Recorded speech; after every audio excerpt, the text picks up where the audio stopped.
Good morning भाई। मेरा नाम है अरुण। मैं स्टॉक मार्केट में पिछले 1.5 साल से एक्टिव ट्रेडर की तरह काम कर रहा हूँ। मैं कोई यूट्यूबर नहीं हूँ, ना मुझे यूट्यूब में वीडियो एडिट करनी है और कुछ आता है।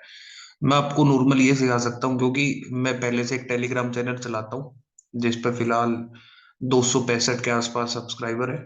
मेरा टेलीग्राम चैनल है।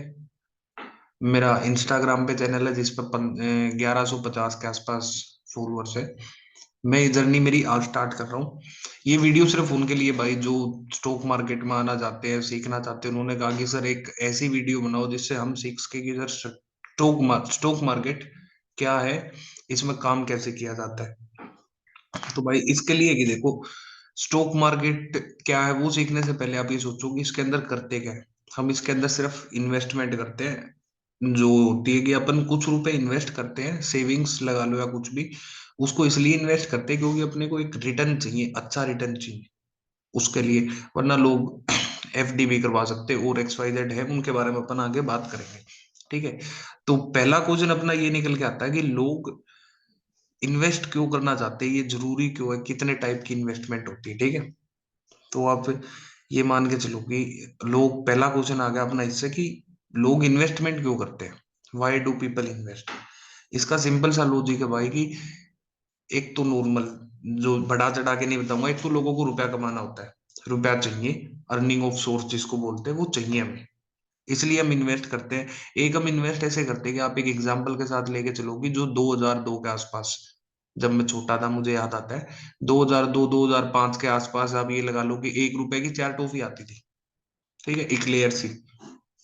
उस टाइम तक होगी नहीं वो अलग बात है, दो आती होंगी एक की।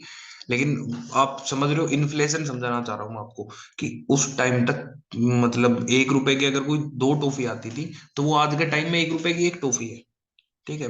और दूसरे बड़े शब्दों में समझो तो कि 2001 में जो 100 रुपए का सामान आप ले सकते थे, वो आप 2020 रुपए में 100 रुपए का सामान नहीं ले सकते हो। जैसे कि फॉर एग्जाम्पल, आप अगर मुझे देख रहे हो तो मैं समझ पा रहा हूँ कि आप न्यू बिगिनर हो। तो आप सोचो कि 2010 2011 तक माउंटेन ड्यू की बोतल 2 लीटर में आती थी। 2 लीटर आपको पड़ती थी 65 से 55 रुपए की। वही सेम आज आपको 85 से 95 रुपए की पड़ रही है। उसको बोलते हैं इन्फ्लेशन, मतलब कि आपका रुपया वही है, 100 रुपए है आपके पास। ठीक है, लेकिन उस 100 रुपए की वैल्यू टाइम के साथ जो और चीजें इंक्रीज हो रही है उनके साथ नहीं बढ़ रही है। ठीक है, इन्फ्लेशन को बीट करने के लिए इसलिए लोग इन्वेस्टमेंट करते हैं। समझे ये बात। तीन चीज की इन्वेस्टमेंट होती है भाई जिस चीज के लिए करते हैं। एक तो फाइनेंशियल इंडिपेंडेंस, जो आपको भी बताया मैंने रुपयों के लिए। वेल्थ एविलेशन के लिए कि भाई उनका कैपिटल ग्रो होता रहे, ग्रो होता रहे, ग्रो होता रहे। फिर तीसरा होता है इन्फ्लेशन से फाइट करने के लिए। ये तीन बेसिक चीजें जो आप, जिसका आंसर आता है कि वाई डू पीपल इन्वेस्ट के लिए, तीन चीजें आप याद रखना कि हम इसलिए इन्वेस्टमेंट करना चाहते हैं, हमारे पास रुपया हो, हम भी अच्छा लगे यार। हर किसी के पास रुपया होता है जब वो फाइनेंशियली इंडिपेंडेंट होता है। अब आपको 10 रुपए के लिए, या मान लीजिए, ऐसा मैं कह नहीं रहा आप घर से बगावत करो, लेकिन 10 20 50 100 XYZ जो भी रुपया है उसके लिए आपको घर पे बोलना पड़ता है कि मम्मी पापा दीदी भैया। ठीक है। लेकिन उसी जगह अगर वो रुपया आप खुद अर्न कर रहे हो तो आपको अच्छा लगेगा कि हाँ ठीक है। लेकिन वो इस हिसाब से भाई कि मैं आपको वो नहीं कह रहा कि आप किसी से ब्याज लो, उधार लो या और कुछ करो, नहीं, वो गलत चीज है। आपकी कुछ सेविंग्स है, आप मान लीजिए 10 15 हजार कुछ आपने पॉकेट मनी से बचाया, उसको इन्वेस्ट करके आप अपनी कैपिटल ग्रो कर सकते हो। मतलब 10 हजार पे कुछ ऐसा प्रॉफिट निकाल सकते हो कि एक तो आप 10 हजार आज ही नाइकी के शूज लिया और 10 हजार गायब। ठीक है, 10 हजार की कुछ पार्टी वार्टी की तो 10 हजार गायब। एक होता है कि आपने 10 हजार लगाया, उससे आप 1500 2000 कुछ इनकम कमा रहे हो, जिससे आप अपने मंथली खर्चे निकाल रहे हो। ठीक है, स्टूडेंट्स के लिए नॉर्मल जो कॉलेज में या फिर जो XYZ जॉब करते हैं उनके लिए भी ऐसा ही है कि उनको 50 हजार सैलरी मिल रही है, 50 हजार में उनके रूम रेंट निकल रहा है, कुछ फैमिली को दिया जा रहा है। लेकिन अगर वही उस 50 हजार में से कुछ सेविंग करते हैं, ठीक है, आप ये लगा लीजिए 20 25 हजार कुछ सेविंग करते हैं, अगर वो अभी से स्टार्ट करते हैं, SIP म्यूचुअल फंड्स करते हैं, तो वो 10 साल में अच्छा रिटर्न देके जाती है उनको। सेम होता है कि वो 10 हजार रुपए कहीं पे इन्वेस्ट और करते हैं, मान लीजिए कि कहीं पे भी करते हैं जिससे उनका प्रॉफिट निकलता है। 10 हजार उनके भी वो एकदम से खर्च नहीं हुए, 10 हजार से उन्होंने एक रेवेन्यू, सोर्स ऑफ रेवेन्यू कर लिया। ठीक है, इसलिए वो चीज है। अब ये लगा लीजिए कि बेसिक चार जगह होती है जहां पर लोग इन्वेस्टमेंट करते हैं। ठीक है, पहला होता है अपना FD, फिक्स डिपॉजिट। दूसरा जो मान लीजिए अपने दादा या फिर जो कुछ साल अपनों से बड़े हैं, उनकी ज्यादा प्रेफरेंस होती है कि भाई गोल्ड। ठीक है, उससे थोड़े जो ज्यादा रिस्क आते हैं वो रियल एस्टेट में भी इन्वेस्ट करना पसंद करते हैं। उसके बाद फोर्थ आता है अपना इक्विटी मतलब स्टॉक मार्केट। ठीक है। आप सॉरी, अगर आप एफडी करते हैं तो उसका क्या रहता है कि एफडी में आपका लिमिटेड रिस्क रहेगा। ठीक है, और लिमिटेड प्रॉफिट रहेगा।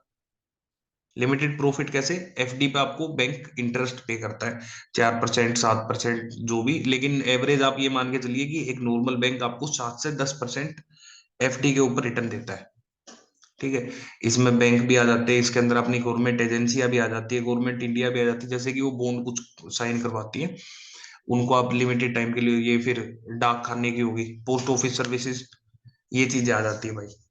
ठीक है। गोल्ड आपको पता है कि गोल्ड सबसे सेफेस्ट है सारे वर्ल्ड में। इंडिया इंडिया का कुछ बात नहीं है, पिछले 20-25 सालों में सारे वर्ल्ड में ये फेमस है, क्योंकि इसका क्या है कि अप्रोक्स आप अगर उठा के देखोगे तो 7 से 8% रिटर्न दे रहा है गोल्ड। ठीक है। इसमें आप अगर इन्वेस्ट करना चाहते हो तो नॉर्मल यही है कि भाई आप ज्वेलरी खरीद ली, या फिर कुछ एक्सचेंज में फंड भी होते हैं, वो फंड खरीद लिए तो आप गोल्ड में इन्वेस्ट कर सकते हो। ठीक है। इसमें आपका बिल्कुल लिमिटेड से लिमिटेड नहीं, बिल्कुल ये लगा लो कि सबसे सेफ ही है, लेकिन इसका जो रिटर्न है वो आपको 7 से 8% ही मिल रहा है अप्रोक्स। कंफर्म नहीं है, अप्रोक्स। ठीक है। रियल इस्टेट आपको बताइए क्या होता है भाई। इसमें जमीन, commercial land, non commercial land, या फिर कोई फ्लैट कुछ भी लगा लो, XYZ, उसको क्या करते हो कि आप बाय करते हो कम प्राइस पे, कुछ साल बाद उसको रखते हो, फिर उसका रेट इंक्रीज होता है, फिर आप उसको सेल कर देते हो। ठीक है। आप, या फिर ऐसा होता है कि कुछ जो भी फिलहाल में आजकल टैक्टिक्स चल रही है वो ऐसा है कि आप रियल इस्टेट में इन्वेस्ट कर सकते हो। कुछ फ्लैट खरीद लिए, फिर उनको रेंटल बेसिस पे चढ़ा दिया, या फिर कोई दुकान शॉप कुछ बना ली, उसको आपने रेंट पे चढ़ा दिया। ठीक है। इसमें लेकिन लिमिटेशन यही है कि भाई कैपिटल चाहिए आपको जमीन खरीदने के लिए। अगर आप खरीद भी रहे हो तो 10 लाख 12 लाख तो चाहिए चाहिए कम से कम। उसके बाद इसमें रिटर्न का कुछ नहीं है। आप ये लगा लीजिए आपने फ्लैट कुछ गलत जगह पे खरीद लिया, वो रेंट पे नहीं जा रहा, तो आपको रिटर्न आता नहीं है। आता नहीं है मतलब नहीं बोल सकते, लेकिन अपन बोल सकते हैं कि फिक्स रिटर्न नहीं आता है। ठीक है। अब फोर्थ आता है सबसे बढ़िया चीज, इक्विटी। सबसे बढ़िया चीज मतलब मैं करता हूँ इसीलिए बोल रहा हूँ ऑब्वियस, लेकिन आप इक्विटी को ऐसे मत समझो। ये चौथा जो अपना है, फोर्थ इन्वेस्टमेंट का तरीका है इक्विटी। इसमें आप क्या होता है कि जो पब्लिक लिस्टेड कंपनियां होती हैं, ठीक है, ये कहाँ पे लिस्टेड होती है, कैसे होती है, वो अपन अगली टॉपिक में बात करेंगे।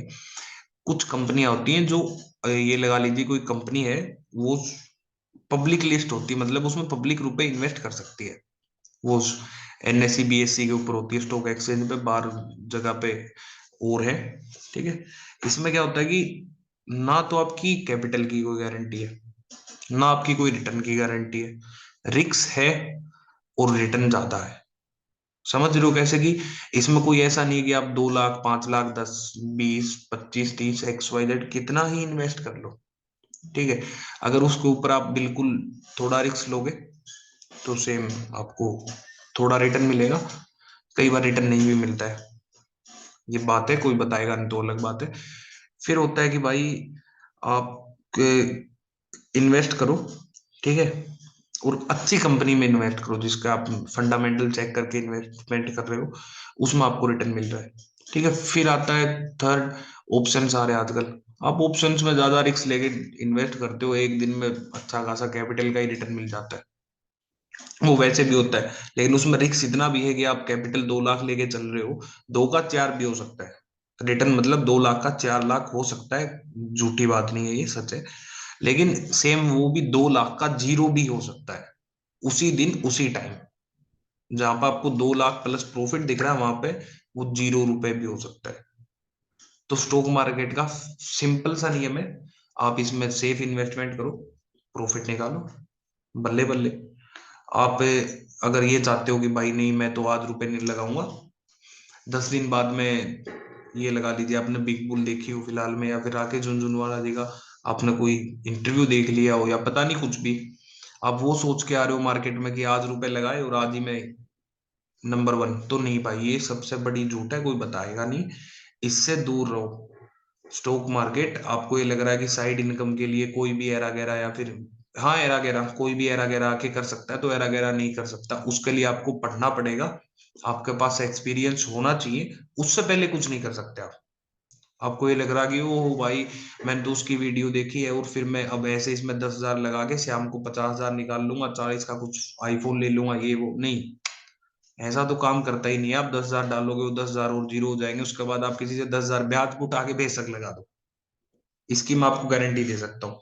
लेकिन 10,000 आप बिना सीखे आओगे और आप 10,000 के 10 लाख बना लोगे, या 10,000 के 10 रुपए भी अर्न कर लोगे, तो बहुत मुश्किल है, ना के बराबर है। आप आज प्रॉफिट कर लोगे, लेकिन वो कल प्रॉफिट के साथ आपकी कैपिटल आप माइनस में लगा दोगे बिना सीखे। चार चीजें बताई आपको, FD, gold, real estate, equity. ठीक है, गोल्ड में कैसे इन्वेस्ट करना है, एफडी में, रियल एस्टेट में, इक्विटी में, ये चारों चीजें होगी। अब आपको एफडी का पता है, एफडी के लिए अगर आपको इन्वेस्टमेंट करनी है तो आप बैंक में जाए भाई। गोल्ड के लिए आप ज्वेलरी खरीदे, या फिर कुछ होते हैं बॉन्ड्स होते हैं, उन पे आप कीजिए। ठीक है, रियल एस्टेट के लिए आपके पास रुपए होने चाहिए, जमीन खरीद लो जो आपको अच्छी लोकेशन पे दिख रही है। फोर्थ आता है इक्विटी। अब उसमें इन्वेस्टमेंट कैसे करें, स्टॉक मार्केट मतलब इक्विटी, स्टॉक मार्केट। अब उसमें इन्वेस्टमेंट कैसे करें, क्या क्या प्रोसेस है, क्या क्या रिस्क है, अगर आपको उसके अंदर जाना है तो क्या करना पड़ेगा, ये चीज सीखने के लिए आप अगली वीडियो देखना, आज शाम तक अपलोड कर दूंगा मैं।